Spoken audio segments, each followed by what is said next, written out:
due to technical difficulties beyond our control. Shyne Jamal Barrow is back in Belize. He arrived at 2:40 this afternoon at the Philip Golson International Airport, where he was met by family, fans, and the media. The famous rapper began his journey after 6 this morning when he left the detention center in Buffalo, New York, in the company of a U.S. Marshal. After stops in Houston, he landed as scheduled.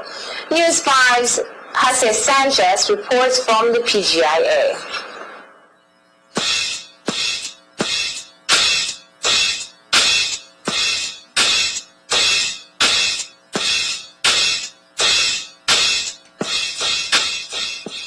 The prodigal son returns.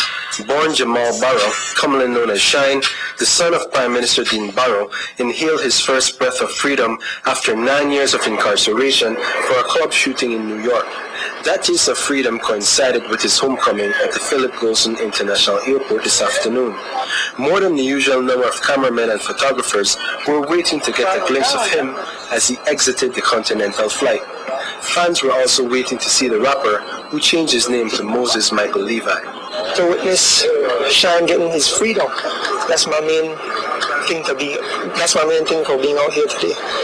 As a man who's into music, and what does this really mean for you? Well, right now everything means to me for Shyne being out of jail is just the freedom. And the celebrity status, I mean, we've known Shyne before he had blown up to be on the TV and all that, because he was from King's Sport. But now, my main thing out here is to just see him out and free. That's all I'm based on right now, to see him out with my 2 eyes and see that he's free. Shyne is home. He wants to say how happy he is to be home and to be a free man. He would love to have a conversation with the media, but because he was legally advised by Professor Overtree, he must not speak to the media because he don't want to prejudice his situation any at all with the U.S. government or with the Belize government. So he asked me to ask you that he don't want to disrespect you, the media, but please to understand what is going on. You could see the tears and the hug and the romantic situation in there, especially with his grandmother, right? And with his father, with his younger brother, Anwar, they hugged and never want to let go one another.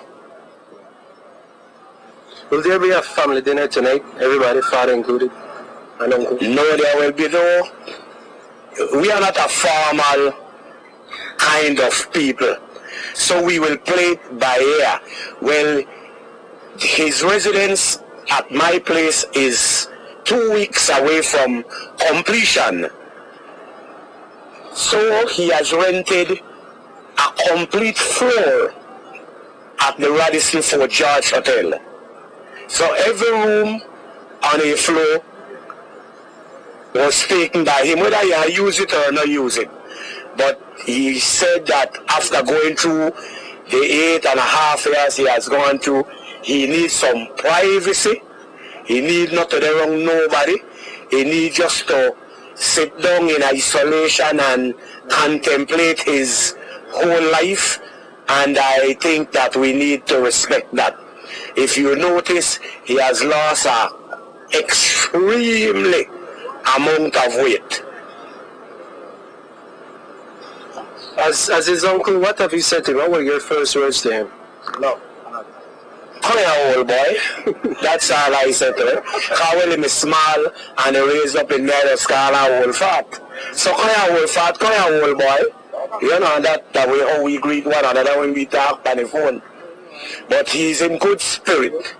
He's in good health. But he's a bit frail.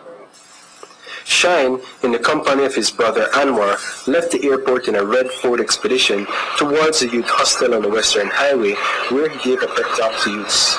Like the prodigal son, the former bad boy returned home to open arms. Reporting for News 5, Jose Sanchez. This was very important to us because I want him to share his experience with the youth and children in our care. I want them to recognize that in life we make mistakes, but we use it as a stepping stone to go to another level in life. Shyne is a shining example of that. He shared with us his story. He was in juvenile homes. He made a mistake. He paid a price.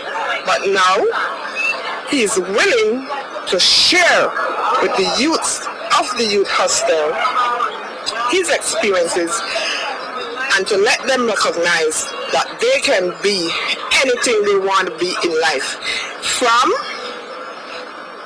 a janitor to a doctor, a lawyer, a teacher. He identifies with these kids, and I think the kids saw themselves in him. The message was powerful. Unfortunately, the media was not able to capture all of that, but I think this is the stage that has been set for them to have food for thought in order to start a new life and to make some positive changes in their lives. It was a good and matter of fact, it was a really good experience, because knowing somebody who came from down the pits and actually rose up to become somebody that he is today, and it shows me more to watch and make good decisions on what I do before I go to jail, and keeps me to fight for my goals and try hard and try to achieve my objectives.